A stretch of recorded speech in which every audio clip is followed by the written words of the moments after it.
మీరు విన్నారా? నియోజకవర్గ అభివృద్ధి అంటే ఏం జరిగిందండి? వీళ్ళు 420 అబద్ధాలు ఆడి అధికారంలోకి వచ్చిండ్రు. ఒక్కదాన్నైనా ఇంప్లిమెంట్ చేశారా? ఏం చూసిపోయి నిజంగా అభివృద్ధి జరిగింది? కేసీఆర్ గారి కంటే ఇప్పుడు దాదాపు 60,000 కోట్ల రూపాయలు ఈ 8 నెలల్లో వీళ్ళు అప్పు చేశారండి. అప్పు 60,000 కోట్ల రూపాయలు అప్పు చేసి ఏం చేశారు? ఏం చేశారు? ఎవరు ఒక ప్రాజెక్ట్ కట్టారా? ఒక కంపెనీ తెచ్చారా? ఒకటి ఏదైనా 60,000 కోట్లు 60,000 కోట్లు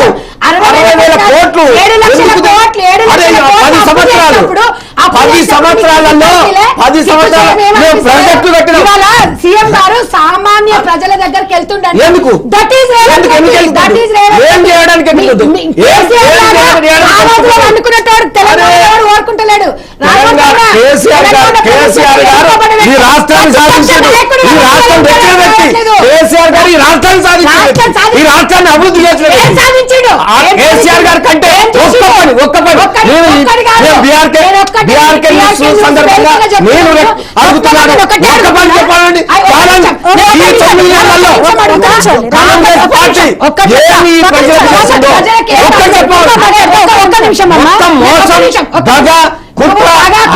ప్రజల్ని ఏమార్చింది?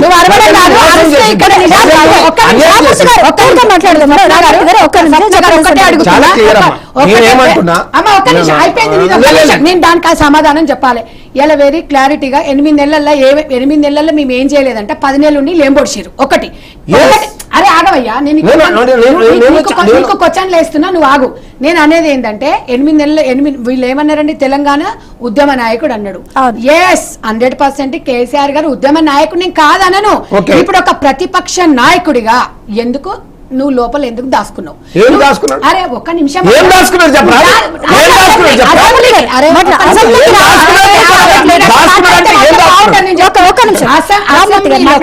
అసెంబ్లీకి ఎందుకు రావట్లేదు? నేను ఒక ప్రతిపక్ష అసెంబ్లీకి ఎందుకు రావట్లేదు? ఒకటి, ఇవాళ ఎమ్మెల్యేలను అంటే మేము భయపట్టించినామంట. భయపట్టించినాము, మేము పదవులు ఇస్తున్నామంట. మేము మీలాగా మా సబితా ఇంద్రారెడ్డి కాంగ్రెస్ పార్టీ మీద గెలిస్తే మీరు పదవులు ఇచ్చి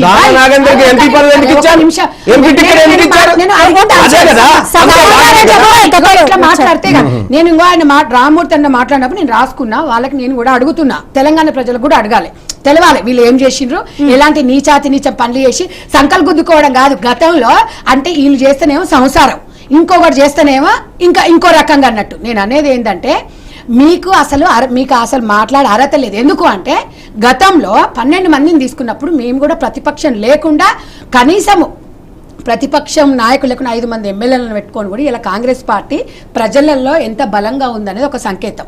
ఇవాళ 8 నెలలు అయ్యిందండి మేము వచ్చి, 8 సంవత్సరాలు కాల 10 సంవత్సరాలల్లో మీరు ఏం పొడవంది? మేము 100% మేము అనుకునే చేసుకుంటూ వెళ్తూనే ఉన్నాము. అయితే నేనన్నది ఏంటంటే 12 మందిని చేర్చుకున్నప్పుడు పార్టీ ఫిరాయింపుల చట్టం ఎక్కడ పోయింది? కోర్టు ఎక్కడ పోయింది? ఇక్కడ న్యాయం జరగకపోతే సుప్రీంకోర్టు అన్నారు. ఇదే బీఆర్ఎస్ నాయకులు ఇదే అదిగున్నప్పుడు ఈ ప్రశ్న ఎందుకు వేయలేదు అనేది ఒకటైతే, సబితా ఇంద్రారెడ్డి విషయమే కానివ్వండి, ఇంకా 10 మందిని కానివ్వండి, సుధీర్ రెడ్డి గారు ఒక్క నిమిషం,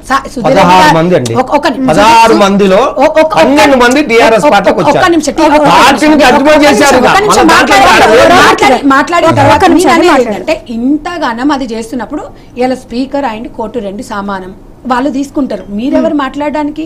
మీరెవరు? నేనెవరు చెప్పండి. కోర్టును మనము నేను ఒక్కటే చెప్తున్నానండి, రాజ్యాంగం మీద ప్రమాణం చేసి వీళ్ళు ప్రమాణాలు చేస్తారు కదా, రాజ్యాంగం మీద ప్రమాణం చేసినప్పుడు కోర్టు అన్నప్పుడు ఎన్నిసార్లు ముట్టకాయలు వేసిందండి కోర్టు కేసీఆర్ గారు గతంలో?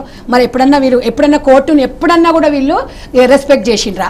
వీళ్ళు మాకు చెప్తారా అండి? మేము ఒకటి అనేది ఏంటంటమ్మా, ఇవాళ వీళ్ళు చించుకోవద్దు, తీర్పు వచ్చే వరకు వెయిట్ చేయండి.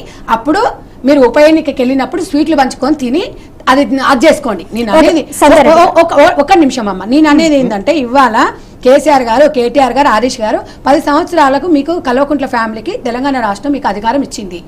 మీరు చేయలేంది మేము చేస్తామని చెప్పి మాకు తీర్పిచ్చిండ్రు. మేము చేసే వరకు వెయిట్ చేయండి. నిజంగా కూడా మేము అనుకున్నది నెరవేర్చలేదు అనుకోండి, మీ కళ నెరవేరుతుంది కదా, దానికి ఎందుకు అది చింపుకుంటున్నారు మీరు? రేపు నిజంగా అనర్హత వేటుపడింది అనుకోండి, ఉప ఎన్నిక వచ్చింది అనుకోండి, అందులో చూపించండి. మేము వద్దన్నామా? అప్పుడైనా తీర్పు ఒప్పుకుంటారు? అప్పుడైనా ఇప్పుడు వచ్చేటివి సర్పంచ్ ఎలక్షన్స్ ఉన్నాయి, ఇవన్నీ ఉన్నాయి కదా, ఎందుకు మనము ఇప్పుడు చించుకొని మనం టీవీలలో ఇక్కడ పనిపాట లేక డిస్కషన్స్ పెట్టరు, మనం ఇక్కడ అక్కడికి వచ్చినామంటే కాంగ్రెస్ పార్టీ ఏం మాట్లాడింది, బీఆర్ఎస్ ఏమని, ఎనలిస్ట్ గారు ఏం మాట్లాడింది అనేది తెలంగాణ ప్రజలు అడుగుతారు.